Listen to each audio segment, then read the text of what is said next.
आज मैं मिर्ज़ा चपाती के चैप्टर जो है वो मिर्ज़ा चपाती है, उसके बारे में मैं मतलब कि थोड़ा सा उसका मैं ज़िक्र कर देती हूँ कि मिर्ज़ा चपाती क्या है। तो मिर्ज़ा चपाती जो है वो जो मुसन्निफ़ जो लिखे हैं इस मिर्ज़ा चपाती जो है टाइटल दिए हैं, तो वो ज़फ़र बादशाह, मुग़ल बादशाह के आखिरी जो बादशाह ज़फ़र बादशाह के भांजे थे, उन्हीं के बारे में उन्होंने पूरा कहानी में उसका ज़िक्र किया है। और साथ साथ जो है उन्होंने ये भी ज़िक्र किया है कि बादशाहों के रहन सहन कैसे थे, बादशाहों के ठाट बाट कैसे थे मुग़ल बादशाह के, और सब चीज़ का उन्होंने इस कहानी के ज़रिए उस पर रोशनी डाली है।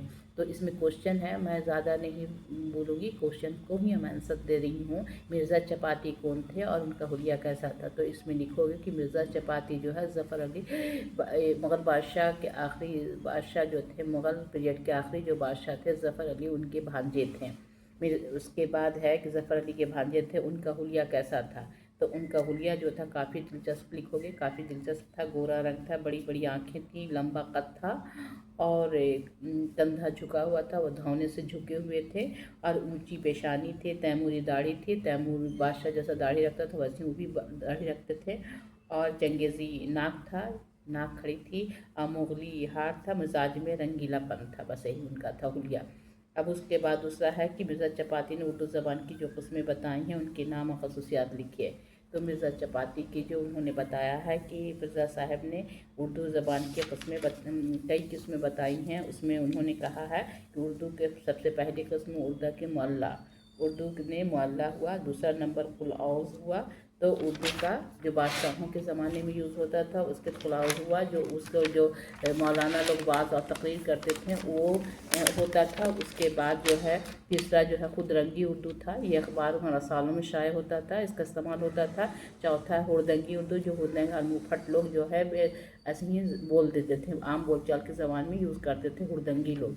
उसके बाद फिर पाँचवा है लफंगी उर्दू। ये लफंगी उर्दू उसको कहते हैं जो फ़ौज लोग यूज़ करता था, अंग्रेज़ फ़ौज जो थे वो लोग अपना यूज़ करते थे। फिरंगी उर्दू था जो फ़ौजी लोग बोलते थे। उसके बाद है यही पाँचवीं उर्दू थी। 5 तरह की उर्दू को उन्होंने उर्दू को 5 इसमें बांट दिया है, 5 में।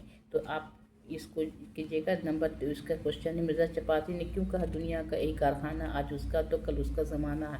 तो मिर्ज़ा चपाती ने इसलिए कहा क्योंकि उनका जो मुग़ल बादशाह का वो जो है वो बादशाह ख़त्म हो चुका था, वो आखिरी दौर से गुजर रहे थे। बचपन में तो वो बादशाही देखी, लेकिन जब आखिरी दौर से तो उनके हालात बहुत ख़राब थे और मतलब कि ज़माना बदल गया था, उनको कोई पूछने वाला नहीं था। तो इसीलिए उसने कहा कि ये ज़माना है, आज हमारा है तो कल तुम्हारा है, सबकी बारी बारी ज़माना, अच्छा दौर भी आता है और बुरा दौर भी आता है। तो उसमें बादशाहत ख़त्म हो गई थी, इसीलिए उन्होंने कहा कि दुनिया का ही कारखाना आज मेरा है तो कल उसका होगा।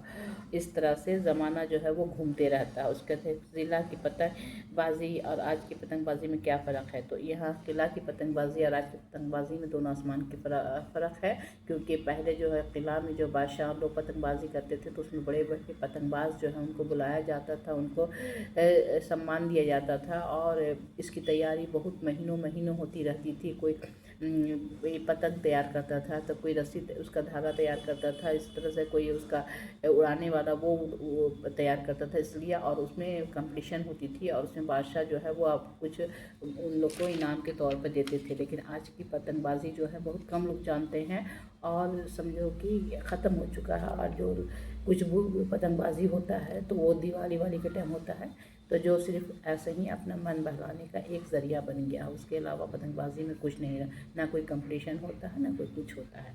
तो इसीलिए कहा गया है कि एक रस्म रिवाज बनकर रह के आम लोगों के वक्त गुजारने का सामान है, अगर दिल नहीं लग रहा तो पतंग उड़ा लो, बस इतना ही रह गया है। ये क्वेश्चन है और इस क्वेश्चन को मैंने इसी के ज़रिए आप लोग को बताया।